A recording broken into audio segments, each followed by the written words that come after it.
Warren Elwin is a chef, painter, designer and contributes weekly recipes and a column to Bite magazine. Warren also writes garden stories that focus on local produce in Aotearoa and food on the run. Today he's found us some sustainable fish and is going to show us how to use it.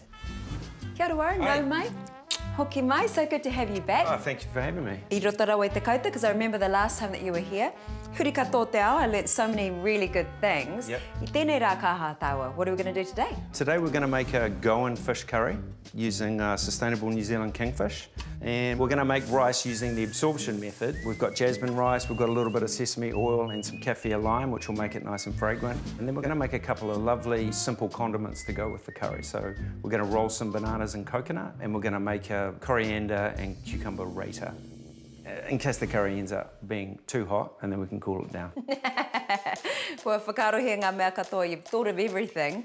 He mahi nui kei te haere. It sounds like a lot. Yeah. Is it because you thought I was so good in the kitchen last time, you thought, oh well, me piki taumata? It sounds like a lot, but I think it's really nice once you've got, once you're up to speed with making your own curry paste, that can be frozen, so that saves you time going forward. And the same with the spice mix. It's a lovely thing to have in the pantry. You can show off and prove to people that you can actually make your own curry powders. Mōhio pai koe ki au, you know me, I'm all about the showing off. Nā reira, me aha tāu I te tuatahi, what do we need to do first? Okay, so you're going to make a raita, which is a cucumber yogurt dipping sauce.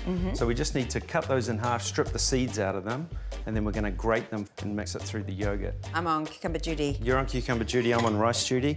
So let's get a pan, a saucepan. Use a saucepan with a nice tight fitting lid. Oh, okay.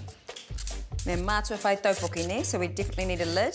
Definitely need a lid, and then you'll see we're going to wrap it in a tea towel once it's all doing its thing to let it absorb and cook by itself. Ah. So heat that pan up, and you can use olive oil, but we're using something a little more fragrant, a little sesame oil to go with a fragrant jasmine rice. So we want a cup of rice into the pot, a little bit of sea salt, and then we're going to use a couple of kaffir lime leaves. A little bit more fragrant than a bay leaf, but you could also use a bay leaf. What you want to do is you want to heat that rice up. The secret to this one is to get the raw rice hot. So then when you add the boiling water, and you need to add it carefully, it sort of does this whole volcanic hurricane thing and goes crazy. Kei te rongo i te kakara, so you can smell that real sesame flavour coming out already. So then once that's mixed in there, Stacey, you just want to add a little bit of lemon zest, then a little bit of that lemon juice as well, and then maybe a bit of salt. Nā te maunga puia, that's our volcano. That's our volcano. So it takes all the heat out of it. We want to keep it simmering with a lid on. Right. We can see through into our pot, so see the liquid's almost all gone. So if we turn it off, cover it with a tea towel. Right. So we've got a little gangster action going on top of our rice. Tupac rice. Yeah, Tupac rice, that's genius. Just tie it on tightly so it's not going to lose any extra heat. That absorption will keep happening and the rice will be nice and fluffy and cooked. You can purchase at the spice stores now, you can find these dehydrated coconuts. Once you get inside it, it's fresh desiccated coconut. Oh, wow. Okay, so bananas. Yeah. Cucumber. Pai ake tēnā. I'm going by the look of it. Oh, that was fantastic. Yeah, So I've got a good it's nice and thick. combination. You could add a little bit of lemon juice to it. That'll just tart it up and thin it out for you. Okay. With the bananas and our fancy dehydrated coconuts, you just want to grate this. Okay, so coconut. Wow, it looks amazing. So just slice the bananas so they're on a nice sort of a bias, right? So you get a cool shape out of them. And just toss them through lemon juice and the coconut. And this is for freshness, isn't it? So. A simple little match for a curry. Nā, ka tukuna tēnei ki te pau ka mātau, so I put this in the fridge. Yep. And then, me tango te ika, do I need to get the fish out yet, or? No, we don't need to get the fish out yet. The fish is the last part of the curry, but what we'll do is we'll start making the fish curry sauce.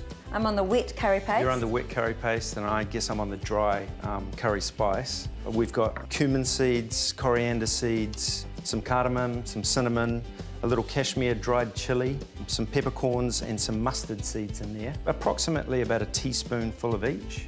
Oh, wow. Wow, it really No, it smells smells amazing. good, eh?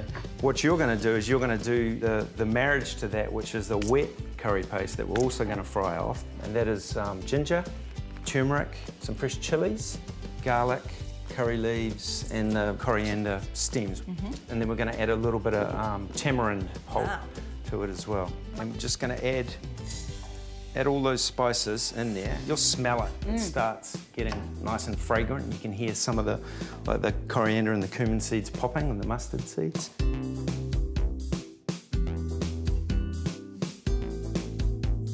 We'll get this into the kitchen whiz. Right. We're going to throw a bit in.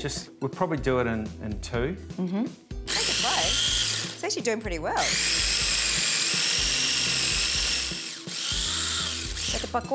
So they're popping over there? Yeah, you can see they've toasted up. They've got a nice little sort of a light golden brown on them. So then I just turn it off, let it cool down a little bit, and then we'll whiz it up in the spice grinder to a nice fine powder. So we just put a pour of the coconut milk in there, Stacey. It just helps to pull the whole thing together and get a nice wet curry paste going. Nā ka timata tā tāua waiata I nei, so we'll start our amazing song of dual grinding. Let's grind. How's this looking? How's the consistency? I think that looks great. Does it? Yeah. Yep, that's great. That's exactly what we want. Nā reira, kua oti ngā mahi katoa, tai noa ki tēnei wā. So we've done all we need to do from here and we can get on to making the curry. We can. Apai. Tomato, so I'm on the tomatoes. What we've done over here is we've cut up a large brown onion, one large stick of celery, and a coloured capsicum. So what we're going to do is we're going to take this over to our fry pan. We're going to use a wok. So the idea here is to sweat. You want to move these around on a high heat so the veg soften, and again you can smell, right? You can smell that fragrance coming out of them, and then just chuck all that curry paste in there. Now that is a lot of curry paste. As we said earlier, there's nothing stopping you from, let's say you're cooking a smaller meal. Just take half that paste, put the other half in the freezer. Next time you come to make this yummy dish, you don't have to bother with the whole curry paste process again. And the same with our spices, right? This will keep brilliantly in a sealed container in the pantry. And just write my famous Goan Fish Curry spice mix on it, and you've always got that fragrance at hand, and it'll keep really well in a sealed container. So we're cooking out all these we're cooking out the garlic, the ginger, the turmeric. Just keep stirring it, the heat comes back up. It'll absorb the moisture out of that curry paste, and you'll see it just starts colouring a little bit. Right. And that's when I'll add the dry spice and then the tomatoes, and then you go through that same process again. So the tomatoes will release all their liquid, and we just cook that back into the paste. It looks like we've got curry smoosh here, Stace. So what we're going to do now is put the vegetables back in, put a couple more flavouring ingredients in, a couple of kaffir leaves and a butty piece of lemongrass that I've just bashed. Make sure we get all the flavour out of it. Veg back in, give that a mix through, and then we're just going to add some fish stock with about a cup or even a little bit more. You can see that's going to hold a bit more, so we'll call that a cup and a half. Maku e tiki atu te maku maku, so I should get the kingfish? Sure. Worrying that I've got this sort of wrong, but... That's a good size because it'll cook quickly, but it'll still hold its shape in the sauce. If we cook that out for another 5 minutes, it'll get even more luxurious and thick and saucy. Then we can turn that off, cover it and rest it until we're ready to serve. At which point we take our beans, put those in, let them quickly cook, and then once the fish is cooked, we're good to serve it. It sits there beautifully, doesn't it? So what are the signs that it's cooked? We've got the sauce just simmering. The fish is submerged in there. If we put a little paper cover on it, which will keep that heat in, it'll cook in about 5-7 minutes, so. Hey, porohita pepper, you just cut that out of cooking paper? Cooking paper, baking paper, and then just cover it like that. And that's it. Kua tai ki te wā, so we're now ready to serve. How do you like to serve this all up? So curry in the bowl, some fresh coriander on top, our coconut bananas, raita, and then a bowl of rice. Ka tahi nā te hākari ko tēnei. This is a feast, and I love all these beautiful elements you've got together, so we should try it really, shouldn't we? Fragrant rice. Yeah, and we've used a little bit of our spice mix that we've still got. This is a new experience for me, so we just put the bananas in there as well. All of those pieces just come together It's like a song and all of these different instruments are coming in to play their part. Oh, nice. Wow. I like it. It smells amazing. He rawe te maku ne? The kingfish just sits there perfectly, doesn't it? It's not too hot. Yum. So I love the banana complementing that fish like that. Te awene me te iko, the sweet but fresh taste of the maiko of the banana. It was really good with the fish. E kore motu ngā mihi kia koe, Whā, thank you so much. Thank you. Every time you come into the kitchen, just give us the next level of really helpful hints. Ka tahi nā te hākari ko tēnei he Hawaii ki kaineki. It's like a beautiful, memorable dish, so thank you so much. Oh, thank you. It was a pleasure.